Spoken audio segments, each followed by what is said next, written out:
Coming up, All we are is dust in the wind, dude.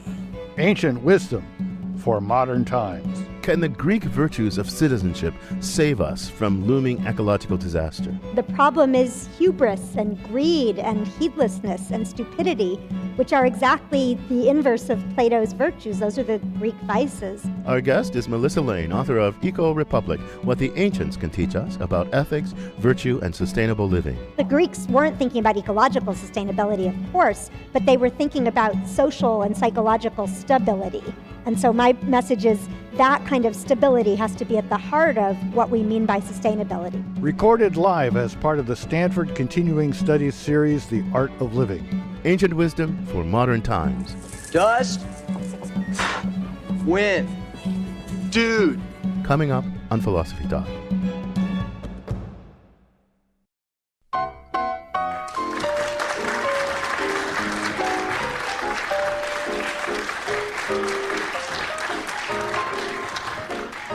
This is Philosophy Talk, the program that questions everything. Accept your intelligence. I'm John Perry. And I'm Ken Taylor.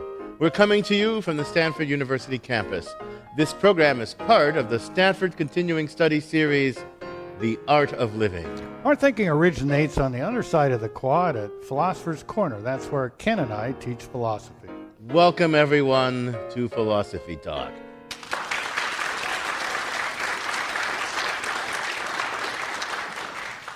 Today, ancient wisdom for modern times. Specifically, the wisdom of the ancient Greeks, in particular, Plato and Aristotle. Now, there are other wise and ancient philosophers like Confucius, but today our focus is on the Greeks. Now, you might wonder why. Most Greeks thought the earth was flat, slavery was okay, and women were second-class people. Plato rose above some of that, but he thought that democracy sucked, poetry and drama were bad things, and that freedom of speech was a joke. He even thought that philosophers, of all people, should be kings. So, Ken, where's the wisdom in all that? Well, no doubt about it, John. The Greeks got lots of things wrong, but they also got a lot right. And we moderns would do well to appreciate and adopt some of their wisdom, especially their wisdom about their ethical wisdom. I don't suppose you mean about slavery and women. No, I mean their wisdom about virtue and vice. The Greeks had a very profound understanding, very profound, of the nature of human virtue and of human vice. Somewhere along the line, modern philosophy sort of lost track of that understanding. Well, that's because modern ethical theory followed in the footsteps of Kant, Bentham, and Mill. They're more focused on the right than on the good. The right versus the good. Now, that's a good distinction, but I think you need to explain that distinction. Well, when the Greeks thought about ethics, what they had in mind was the nature of a good or a well-lived human life. Their topic was the good. Their basic ethical question, what does it take for a human being to live well and thrive? And modern philosophers? Well, their basic ethical question is, what are the moral rules that govern our interactions with others? The Greeks were far less concerned with rules than the moderns. They were more concerned with the cultivation of virtues like courage, honor, moderation, and the like. And, with our focus on rules, we've lost something that the Greeks understood.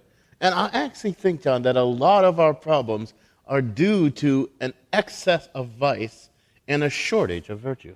Well, maybe, could be, but let's give modernism its due. Mill, for example, had the great idea that we should all be free to do whatever we want as long as we don't hurt others. That's plausible. Mandeville pointed out that greed may be a private vice, but it's a public virtue. Greedy people do big things. They create jobs. Then they die and give their money to found universities. You can add to your pantheon Adam Smith, John. He thought that if we each pursue our own desires, the market's invisible hand will ensure the best result for all. It sounds like you agree with this. You sound like Gordon Gekko. Greed is good. Is that what you think? Well, I haven't swallowed the whole glass of Kool-Aid, but let's admit it, the system has worked well for the United States. Lots of freedom, not a lot of virtue, lots of greed, lots of wealth. Maybe Plato and Aristotle were wrong and Gordon Gekko had it right. I just don't know. I look at our situation differently. Look, if you bungee jump off a cliff and you don't realize that your cord is torn, you're going to feel quite exhilarated. You think you're well off, but you're not. You're cruising for a serious bruising, dude. That's the position modern society is in. Well, Mr. Smiley Face, why don't you tell me a little more? Consumerism and greed, what the Greeks would think of as appetites run wild, appetites run amok. They've led us into a series of financial debacles and have propelled us into a huge ecological crisis. And only our willful ignorance about the future, what the Greeks would call hubris, can make us feel good about the situation of modernity. So, kind of what you're telling me is if we just take on the ancient Greek virtues of moderation and civic mindedness, we might actually be able to ameliorate our ecological disaster? You sound skeptical, but I know you. I know that in your moderate and civic-minded heart of hearts, some little part of you agrees with me. Come on, admit it. Oh, well, deep down, I really wish it were true, and it might help a little, but there are some pretty basic problems. Our whole economy is based on consumers wanting a lot and greedy corporations getting rich satisfying those wants. If we don't keep stoking this fire, we have depression, poverty, no money left for things like research on solar energy. So you're telling me that private virtue and moderation might make for public disaster? Is that it? Suppose everyone was like me and they were happy having a 20-year-old car. Detroit would go broke. The whole system would break down. Consumerism makes our world go around. You couldn't have anything like America if our economy was fueled by the wants and needs of, say, virtuous monks and nuns. Gee, John, I see your point. There are problems, but I'm not willing to give up just yet. And to help us see that it can be done, we sent our roving philosophical reporter, Caitlin Esch, to find some modern people applying ancient wisdom to their own lives. She files this report. On a recent Saturday, members of a philosophy club at UC Riverside packed their tents and sleeping bags and headed into the desert. There they joined dozens of amateur astronomers, tourists, and scientists for a star party. For hours, they stared at the same night sky that had puzzled ancient philosophers. I feel so small. Yeah, I mean, I think that's the most important thing, is that it kind of reminds you just how small and insignificant we really are. Seniors Joshua Bunce and Marcel LeBeau came out to Mojave National Preserve for some of the darkest skies in the country. Low in the horizon, you can see the glow of Las Vegas many miles away. You can see constellations, shooting stars, even the Milky Way. It's awesome, especially Saturn. Saturn's really cool. Wow. I mean, it just looks like something out of like an old science fiction movie. It's just this glowing, bright white orb with a little ring around it, actually a big ring. The ancients believed the Earth was the center of a finite universe, but not Epicurus. He believed the universe is infinite and that we're all made up of atoms and that we have no immaterial souls. And that got senior Sarah Overholtz thinking about the relationship between science and philosophy and the things we've learned since Epicurus' time. He had a lot of arguments about how you could to prove that the sun was the size that we saw it was, and of course now we know that's wrong. So it is interesting. It's just one of those points where you realize that as science progressed, a lot of philosophy has also changed.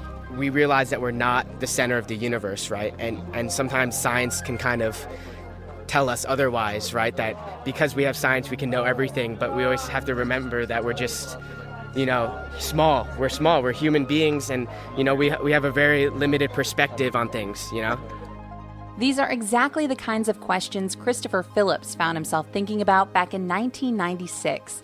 So he started a small group that met regularly at a coffee house in Montclair, New Jersey. He called it Socrates Cafe.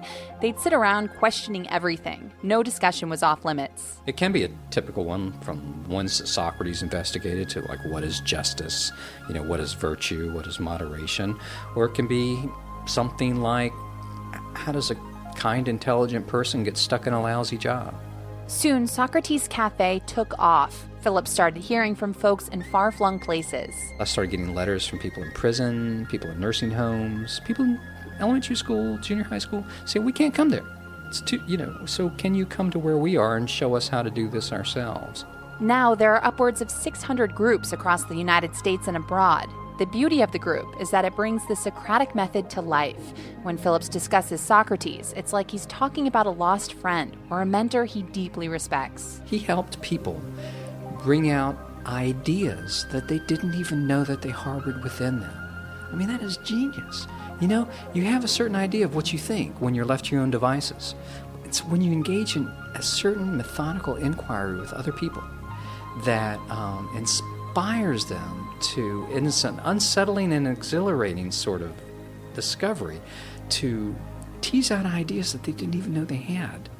Phillips sees this kind of inquiry as vital to our modern lives. At a time when proselytizing and partisanship seem to have reached new heights, Phillips believes we should be surrounding ourselves with people who challenge us. I do not believe you can have a vibrant democracy if we don't have that operating premise that I could be wrong. For Philosophy Talk, I'm Caitlin Esch. I'm John Perry, along with my fellow philosopher at Stanford, Ken Taylor, and we're coming to you from the Stanford campus, part of the Continuing Studies series, The Art of Living. Our guest today is a professor of politics from Princeton University. She's author of Eco-Republic, What the Ancients Can Teach Us About Ethics, Virtue, and Sustainable Living. Please join us in welcoming Melissa Lane.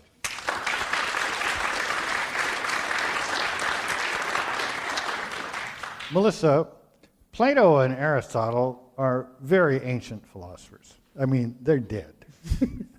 They've been dead a long time. The ecological crisis is right now. It's upon us.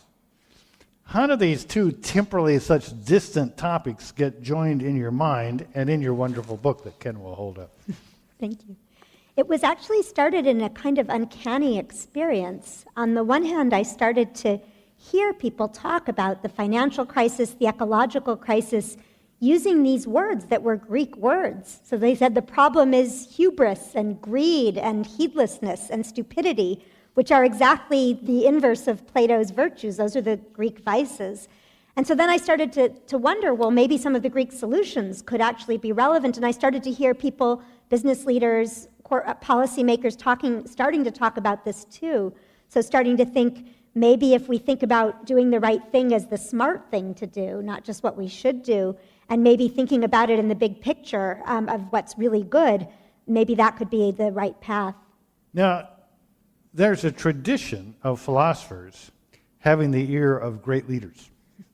Aristotle was the teacher of Alexander the Great. Now you, Melissa, have taught Princes William and Harry and been a close advisor to the president of Costa Rica. So what piece of ancient philosophical wisdom did you share with these rulers? Actually, it was challenging because I think the deepest political insight is Plato's idea that the people you want as rulers have to be reluctant. But that's kind of a hard thing to say to an elected politician or princes who are born to the royal purple. But I think the idea underlying that, and I think actually all these people that I had the privilege of working with understood this, is that the point of rulers isn't to benefit themselves, it's to benefit those that they rule. It has to be, and that's what it really means to be reluctant. You're reluctant because you're not in it for yourself, you're in it to serve others. You're not in it for the sheer joy of the power, for the sheer, I did that, for the sheer ego stroke? If you are, you're setting up yourself and others for a fall. But we admire people who are ambitious. We admire people who strive, who want more. Even if they don't want more for somebody else, we admire people who want more. Are we wrong by the Greek lights to admire people who want more? Well, it depends what you mean by want more. So if what you want is more stuff, more goods, more objects. More that's fame, what they, more well, wealth. Okay, so that's what they called pleonexia. That's wanting to have more, and that's a political danger. But Greek society was very competitive, and people were seeking fame and admiration. But even then, if we remember the Roman example of every emperor or general who had a triumph, he had to have a slave wandering behind him to say, "Remember, you are mortal." Well, in philosophy departments and other departments, there's often said, well, we have a power struggle every few years, and the loser gets to be chairman. And I lost that for 6 years in a row. Yeah. And see what a good ruler you were. And if we had someone in our department that showed the ambition of Hillary Clinton or Obama or John McCain to be chairman, we'd be very suspicious of them. But we do seem to accept that in our leaders. Well, I think this is where I think, as I said, when you think about this with elected politicians, obviously in an elected system, people have to put themselves forward. So in that sense, they have to have some of that ambition. But I think if they don't have also a kind of inner self-awareness and self-restraint and knowledge of why they want to do it and what they want to do with it, that's, otherwise then that can be really dangerous. This is Philosophy Talk, coming to you from the Stanford campus, where we're looking at ancient wisdom for modern times. Our guest is Melissa Lane from Princeton University. In the next segment, we're going to consider ancient Greek insights and how they might help us with modern problems. Greeks, greed, and a world in need, along with questions from our audience when Philosophy Talk continues.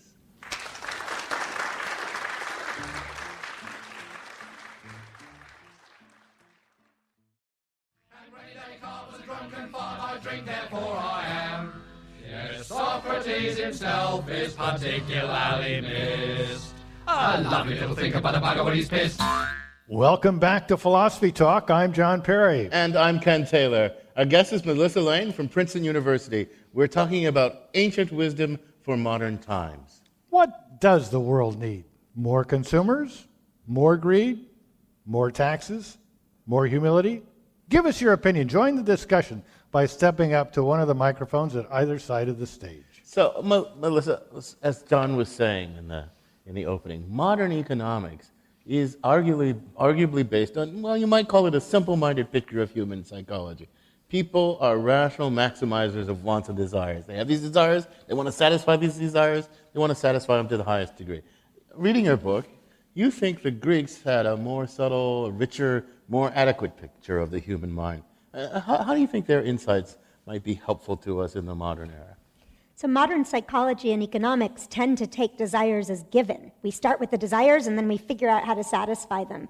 And I think what all the Greek philosophers did was to say, are those desires really going to be good for you? Are they really going to satisfy you? So let's even take the most extreme case. So Epicurus, who said that the point of life is to pursue pleasure. That sounds like he might fit right into that modern economic framework.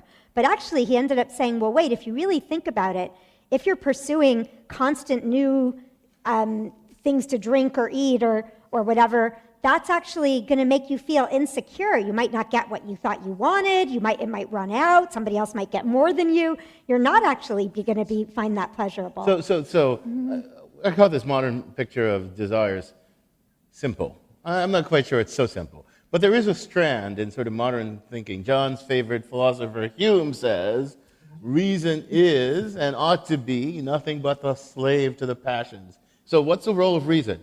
Calculate how to get the things you want. That's the sole role of reason. Can't tell you what to want, except as a means to some other end, but it can. There are some philosophers who disagree with that. But, I mean, the Greeks did not think of desire that way and reason that way. Did reason have some power to tell you what it's right to desire or something like that? How's that supposed to work? Yeah, well, again, it's interesting to start with Epicurus, even though I mainly work on Plato, but I think Epicurus is an interesting case here because he thinks, well, actually, even if you thought that reason was the slave of the desire, so it's trying to tell you how to get what you want, even then, if you really think about it, you're going to realize that what you actually want, what you're going to enjoy having. So he wanted to say what you enjoy having, that's what's good for you. But even that is going to be really radically different from what you might have thought left to your own devices or just modeling yourself on the behavior of others. And then certainly Plato and Aristotle beefed that up, or they had already beefed that up before Epicurus came along. And they wanted to suggest, well, you have to really ask the question, what's good? What's actually going to constitute the good life? And reason for them could be a guide to tell you that. I mean, it seems to me that we have some basic needs and probably pretty basic desires, but most of our desires kind of are up for grabs. I mean, what's going to really motivate us? And we see the government now, our government, the California state government and the U.S. government, really trying to influence people's desires. One is the anti-smoking ads. Those are pretty effective, and they really decrease my interest in smoking. And then the other is the lottery. right? The California produces these ads that say, hey, this is the greatest thing that'll ever happen to you. You'll become a super trillionaire, although the empirical evidence is these people all come unhappy. So we've got those two. Should the government really play a big role in trying to tell people what to desire, kind of counterbalance corporations in that way? And how could we do that in a way that left out the lottery but did more like the smoking? Yeah, so I have two answers to this question. So, one answer is the sort of idea of nudge. So you try to nudge people in the right direction without necessarily forcing them. That's been developed by the economists Cass Sunstein and Richard Thaler. But the other answer is, even if we go back to Mill, who you mentioned in the opening of the program, who says the harm principle, you only stop people from doing what's harmful to them, but then we have to say, what's harm? We have this kind of pre-theoretical sense we know what harm is. So we think, oh, well, I'm allowed to not insulate my attic and thereby use much more energy than I need to. Well, maybe that's actually harming people, and we just haven't figured out yet that should come into that net. So I actually think that even according to impeccable liberal principles, once we start thinking more seriously about what's good, what's harm, we're going to find the state drawing lines in a different place. But see, here's the thing. I mean, here's the big turn in modernity away, well, there are many big turns in modernity away from the wisdom of the ancients, right? For one thing, I'm an autonomous, self-governing being. What does that mean? I choose my life, right? I choose my life. I choose what to pursue, all that. I do that without interference from anybody else. The state is not really there to tell me what the good life is. That's not the business of the state. The state is there in a way to keep John from interfering with me and me from interfering with John, because without the state we might. But the main job of the state is to referee our disputes and stay out of the way and let us each do our thing. Well, again, I think actually when we think about it, we realize that the state always has to be doing some relatively thin, somewhere in the middle between thin and thick job of deciding what the good life is. But because it's been doing it in a certain way for so long, that becomes invisible to us. Well, what do you mean by that? Well, so for example, why do we think national security is a good thing? Why do we think that not being subject to terrorism is a good thing? I mean, those things, we have to make the judgments that those things are good things. So the state is pursuing good things. And my point about sustainability is that we have to realize that unless we are doing things in a way that we can go on sustaining values over time, then actually we won't be doing our job. So sustainability is a sort of side constraint on the way that we're already operating in politics. So if I was king of the world for a day and I wanted to solve the ecological crisis, I would kind of be torn between two routes. One is the libertarian route, but real libertarian, not this faux libertarianism we have. Real libertarianism, you pay the costs of what you do. And so we would have a mammoth carbon tax, right? That's what a true libertarian would be for, and that would make a tremendous difference. The other view is kind of, no, we need a basic change in human soul. We need a religious conversion. We need to worship the earth. There needs to be a movement that sweeps across the earth like Islam and Christianity and Buddhism did at various times. So people just change what they want. Which way would you go? Which way would the Greeks have us go? So I actually think we need to do both. Oh. So no, I know, but no. You're not ambitious or anything. But in the sense that, carbon tax, absolutely we need it. But guess what? Taxes have loopholes, they have delays, they have appeals, they have enforcement problems. Actually, any kind of regulation that's ever been passed, you need people with decent wisdom and competency to enforce it. That's what Senator Dodd said right after passing Dodd-Frank. He said, we can pass this legislation, but we can't legislate good people to enforce it. So you need enforcement and you need the right attitude so that people obey the law rather than trying to evade it. But reading your book, I get there are particular policies that may help us to be more sustainable, but it seemed to me that your fundamental thought is that we need to reimagine what we are as individuals, how we relate to the state, how we relate to one another. You seem to think we need a fundamental reimagining of our lives together. Is that right? Yeah, that is right, because that's the deeper side of this, is that, well, actually part of having a sustainable society is having a society where people's motivations and the social world they produce are in a stable, harmonious relationship. So that's why Greeks weren't thinking about ecological sustainability, of course, but they were thinking about social and psychological stability. And so my message is that kind of stability has to be at the heart of what we mean by sustainability. It's not all we mean, but it has to be part of what You're we listening to Philosophy Talk. We're talking about ancient wisdom for modern times with Melissa Lane in front of a live audience at Stanford University. And we've got a questioner from that live audience. Well, welcome to Philosophy Talk, sir. Kumar from Menlo Park. I come from India, and as I grew up, the virtue that was taught and ingrained in us was to live within your means, live with what you have. The less you live with, the better you are. Gita taught that, the ancient wisdom teaches that. Mahatma Gandhi actually lived like that, and as we grew up, we saw that as an example.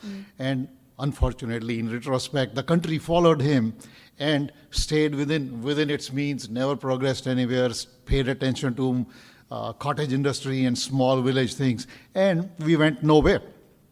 As I grew up, I saw people who were coming here as we became doctors, and we saw that greed, this kind of economy, is what gives you pleasure and happiness. Obviously, I moved here, and I've been the happiest person for the last 35, 40 years. So it seems like greed may be a vice in your list of vices, but it seems to be a virtue from every way I can look at when I compare the two economies.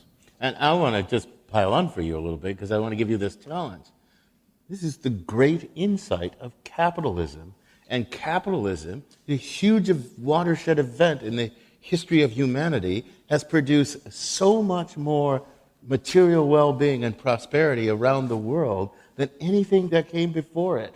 And moreover, we don't know how to run an economy that doesn't have constant growth, that doesn't have more and more desires being satisfied. So what do you want to do? Go back to the ancient Greek standard of living? So this is a great question, and thank you for raising that. It's a deep challenge.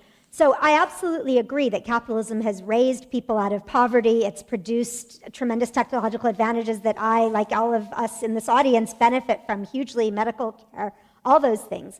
I don't think anyone can deny that, but it's also now producing financial crises, unemployment, ecological crises. I think it's starting to hit a certain kind of wall where the idea that the unintended consequences will always be positive. We're starting to realize a lot of the unintended consequences of capitalism are not positive. And so what I say is that we need the ancient virtues to re-enlighten capitalism. It's not that we want to destroy capitalism, not at all, but what we need to do is to think, well, why is it also producing these harms, and how can we prevent the production of those harms? You have a follow-up question, sir. I would anytime have these crises than the crisis India faced when we were poor. Anytime. These are much better crises to have than the crisis of not having enough food, starving at night, kids dying of lack of medical care, and everything else that a poor nation faces. Any country in Africa would be glad to have your crisis. Wait a minute, though, sir. Wait a minute. If we took it one by one, say, yeah, I'd rather have this crisis. But here's what's happening. I think you'll agree with me. Our individual actions and our national actions, we're destroying our ecosystem. I mean, there was just a report they've measured the amount of carbon. They've done some decisive measurement of the amount of carbon in the atmosphere now. There is more carbon in the atmosphere now than at any time in the last 3 million years. That includes the whole history of the human species, right?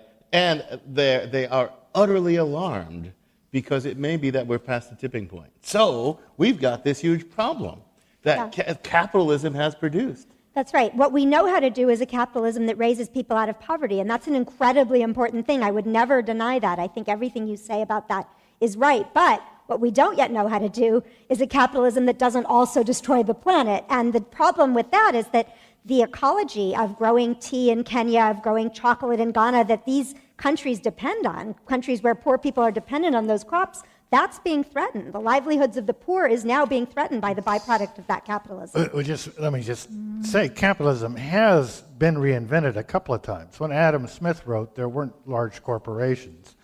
A generation or two or later, there were corporations, but they were corporations that were entities created by the state that had the unbridled multinational corporations. That's a further invention. It's not clear it's a good one, not clear that it's really related to the essence of capitalism or the good things that it's brought. So reinventing capitalism without getting rid of its good parts if it's not too late, isn't a crazy idea. Welcome to Philosophy Talk, ma'am. Hello, my name is Joanne. I am a physician. I live in Mountain View, California. I appreciate the comment you just made, John, but all aside, I think the biggest problem for our planet is that there are simply too many people, and we can't support any more people, whether it's government, lack of government, socialism, capitalism. We have to go back, I think, to limiting the exponential growth of the population as the first solution. I think, my 2 cents, you're absolutely right. There's all kinds of growth, including growth in population, that we're really addicted to.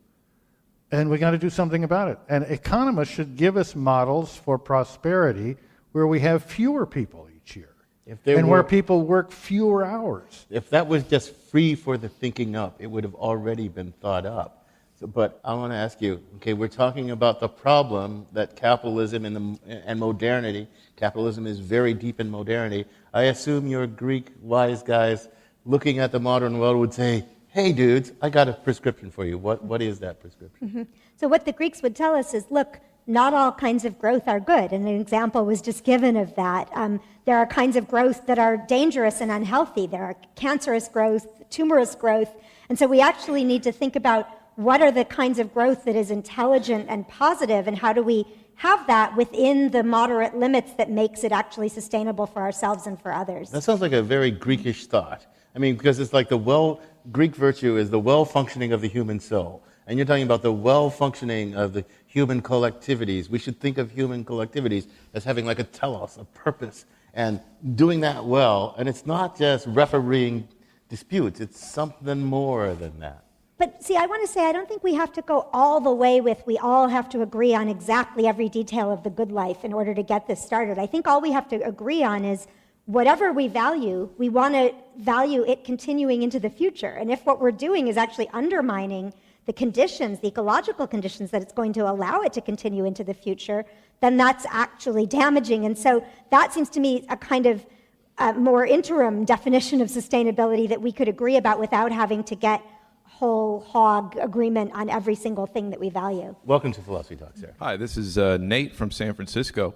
The primary contemporary revolutionary movement against capitalism seems to be the Occupy movement.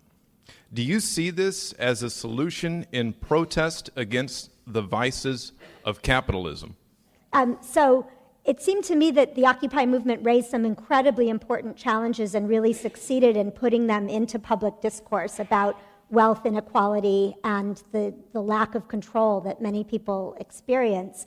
The place where I think it isn't the full solution is that it didn't connect clearly in as much as it could do to changing everyday politics. So I think there's always been this tension in politics between, do you try to perfect the world, the small community that you're in, or do you try to change the sort of existing conventional means of politics? And again, I think that it's important to do both, and it's that second one that I think still needs more work. I was saying the Occupy movement does one thing, which is it expresses the idea that if you go back to the 50s, you have a great book by John Kenneth Galbraith, whose point was capitalism is working for everyone. It may not be fair, but it's working for everyone. Rising tide raises all boats.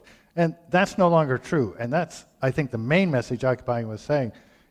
Capitalism isn't working for a lot of us. You're listening to Philosophy Talk. We're out to discover some ancient wisdom for modern times with Melissa Lane from Princeton University, author of Eco-Republic, What the Ancients Can Teach Us About Ethics, Virtue, and Sustainable Living. In our next segment, we're going to focus in on this question we've been toying with in a world largely controlled by multinational corporations and governments mainly focused on staying in power. Can individual virtues, the cultivation of individual virtues, really be a major step in dealing with global warming? We're coming to you from the Stanford campus, part of the Continuing Studies series, The Art of Living. We'll take more questions from our audience when Philosophy Talk continues.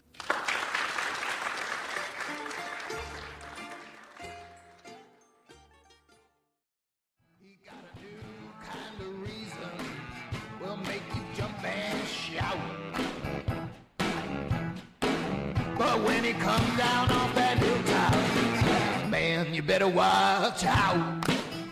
Welcome back. I'm John Perry.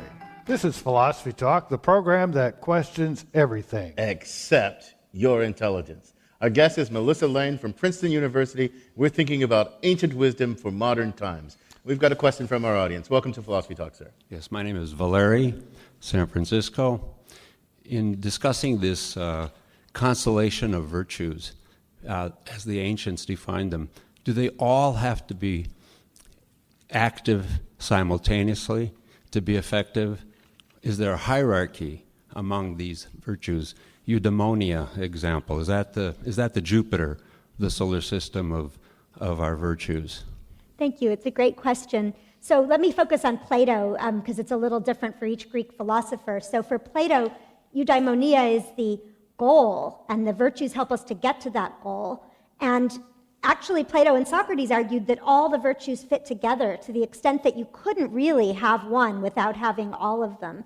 So for example, how could you really be courageous if you don't know what you should fear? And how can you really be moderate if you don't know how much is enough to have? So in that sense, one could say that knowledge is at the core of all of them in terms of telling you what you need to do. But I actually think there's a sense in which psychologically that moderation or temperance was actually the emotional core of the virtues, because it's only if you have a sort of self-discipline, a sort of self-control, that you can even start to cultivate pursuing knowledge, pursuing learning, justice, anything else. You have to have some basic ability to control your own appetites. And so I think moderation is really at the heart. So do you, I mean, just to continue into, I mean, don't you think this Platonic view that all the virtues are kind of knowledge is crazy? No. I think it's really smart. Oh, okay.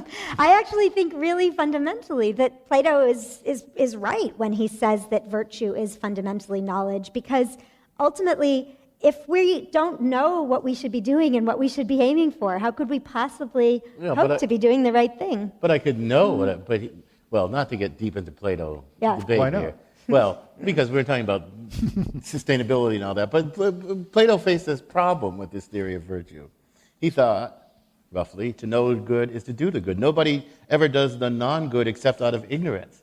But unfortunately, I know lots of good things that I ought to do, and I judge that I ought to do them, really, really ought to do them, and I don't do them. But the that's question weakness is, of will. but see, but and he had Plato- a real problem. Now, he had the theory about how to explain it, because that's when, like in the Republic, that's when the appetitive part or something takes over, and, But we don't even need the appetitive part. I actually think what Plato would say is, well, do you really know it? I think that there's actually a deep wisdom in the thought that to really know something, you don't really know it unless you're really moved to do it. And I think one of the problems we have with sustainability is we don't really know. We know and we don't know, and if we really knew, we would actually be acting differently. So let's get back to the climate crisis.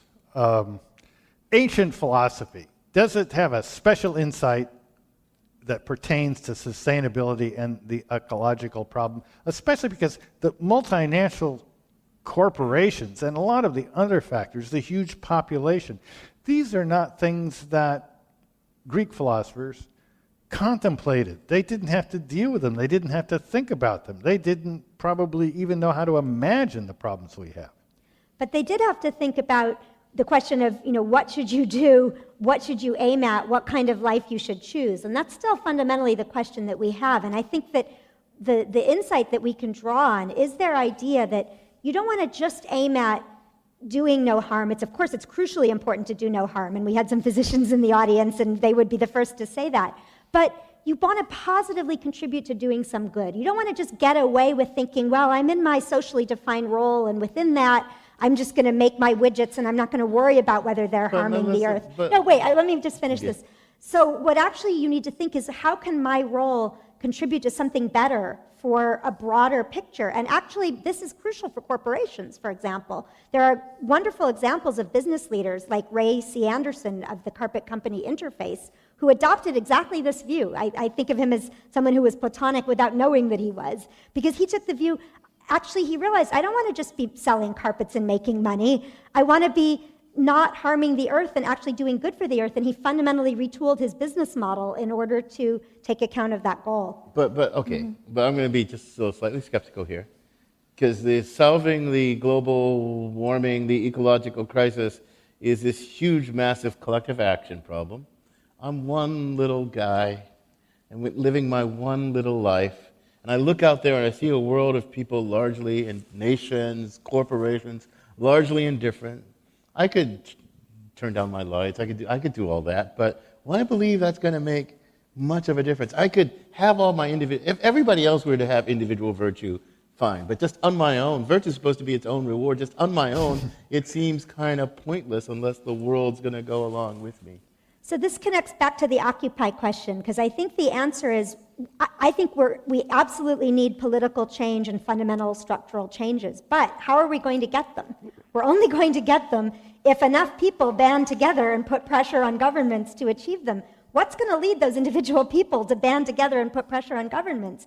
I think it's because they fundamentally realize that they care about doing the right thing, that they value that becomes central to their identity and who they are. So it's not an either or. It's not either I care about virtue or we get political change. My individual virtue can be made if I can connect up with enough other people, if I can connect to political movements. It can be a path to that. So tell me if you think, I'm groping for a thought here. Rule-based morality, gives you moral rules, do this is the morally right thing to do, has a problem. Like, don't lie, has a problem. If everybody else around you is lying, and it tells you not to lie, it tells you to be something like a sucker or an ineffective saint or something like that, right? So that's the problem of non-ideal circumstances.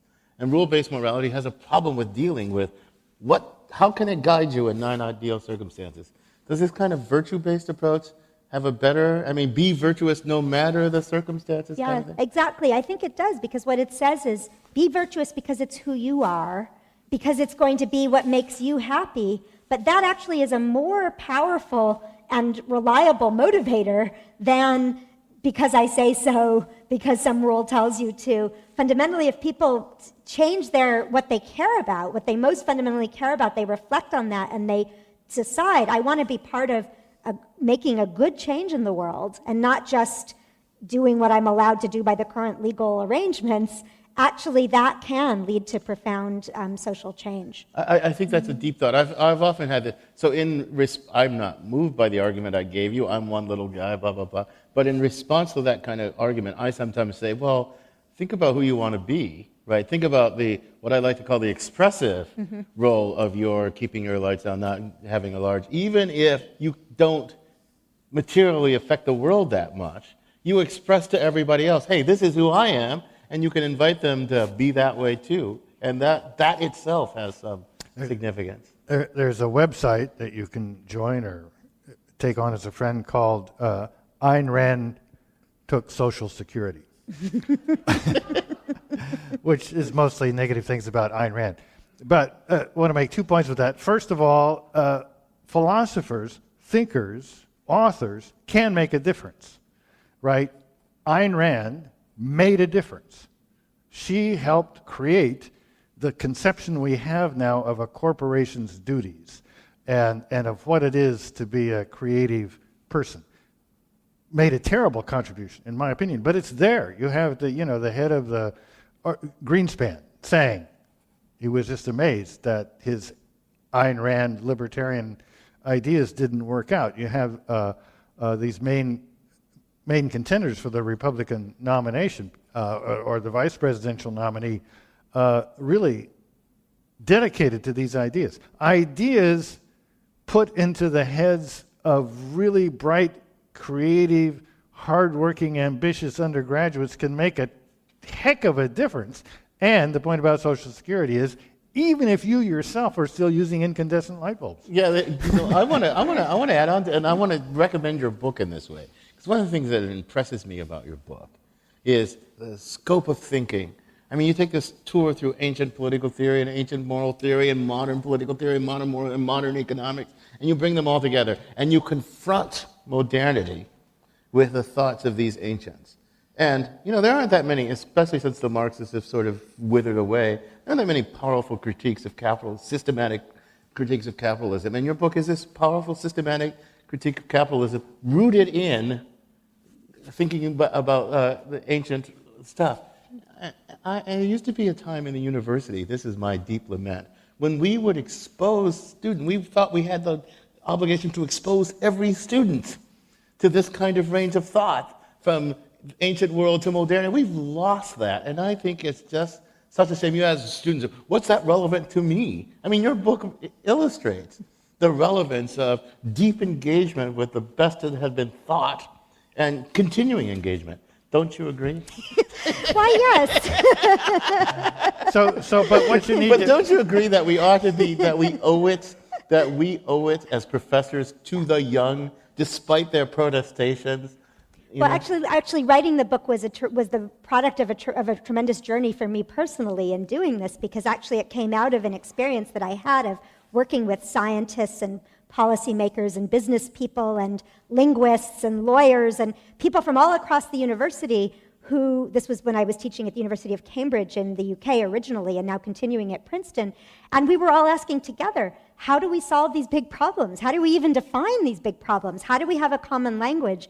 And that, I think, I completely agree, is not something that universities are doing enough, and it is a challenge to reinvent And the education. idea that we look back at the ancients and the change from ancient ways of being to modern ways of doing, and rethink those, the idea that that's the solution, I bet you that would be foreign to many, many. But let me point out to you, Melissa, now Plato apparently wrote lots of stuff we don't have, and the dialogues were his attempt to reach out and be popular. Aristotle wrote a lot of dialogues that we don't have, which were apparently pretty well written. So maybe your next step should be write a couple of 600-page novels like Ayn Rand did that really are bestsellers and undergraduates find irresistible. I'm going to work on that. Okay. Okay, so our vast listening audience, you're going to give them one takeaway bit of ancient wisdom for the modern world and our modern problems. What's your one takeaway bit of ancient wisdom? Reflect on what you think is actually good. Don't take for granted that the goals and values that you've inherited or that you see around you are actually going to make you happy and make society survive healthily in the long run. And think about what it might take in order for all of us together to do that. How do I go about thinking about what's actually good? Is that thinking about what I want? What is it to think about what's actually good? Yeah, I think this is a hard question, of course. I think we have to tack back and forth between different examples that we see of lives that we've seen lived around us. We have to think about actually wider sources of value than just humanity. We have to think about the values that are inherent in nature as well. Although I think sustainability is enough of a challenge just for human survival that even if you don't want to think about nature, there's enough there for you there. We might go back to actually the roving reporter and the astronomy, where we might think about, we're this tiny planet, these people in this tiny moment, in this tiny planet, in the speck of the universe. What in the face of that gives us dignity and gives us hope? Our guest has been Melissa Lane from Princeton University. She's author of Eco-Republic, What the Ancients Can Teach Us About Ethics, Virtue, and Sustainable Living. Melissa, thanks so much for joining us. Thank you, Ken. It was a pleasure.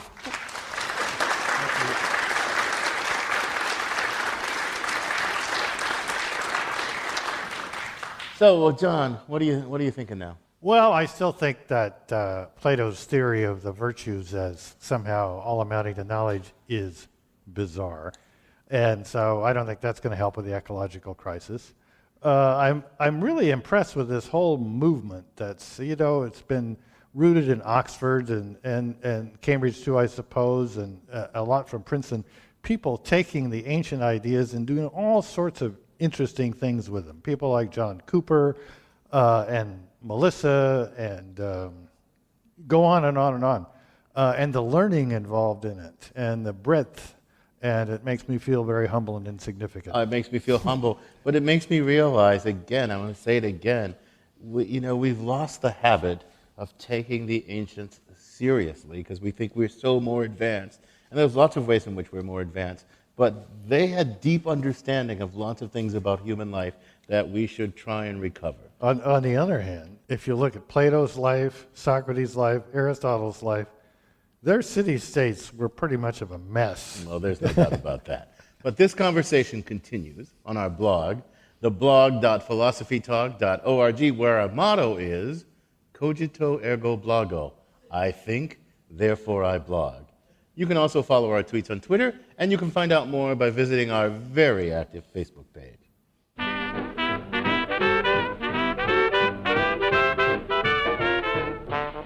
Philosophy Talk is a presentation of Ben Manila Productions and the trustees of Leland Stanford Junior University, copyright 2013. Our executive producer is David Temaris. Special thanks to Liz Frith, Azeen Masudi, and Elise Sugarman. Thanks also to our philosopher of sound, Dan Brandon, our philosopher of words, Crystal Nickerson. The program is produced by Devin Strolovitz. Laura McGuire is our director of research. Our marketing director is Dave Millar. Carola Kreitmeyer is our performance consultant. Support for Philosophy Talk comes from various groups at Stanford University, the Friends of Philosophy Talk, and from the members of KALW San Francisco Local Public Radio, where our program originates. The views expressed or misexpressed on this program do not necessarily represent the opinions of Stanford University or of our other funders. Not even when they're true and completely reasonable. The conversation continues on our website, philosophytalk.org. I'm John Perry. And I'm Ken Taylor. Thank you for listening. And thank you for thinking.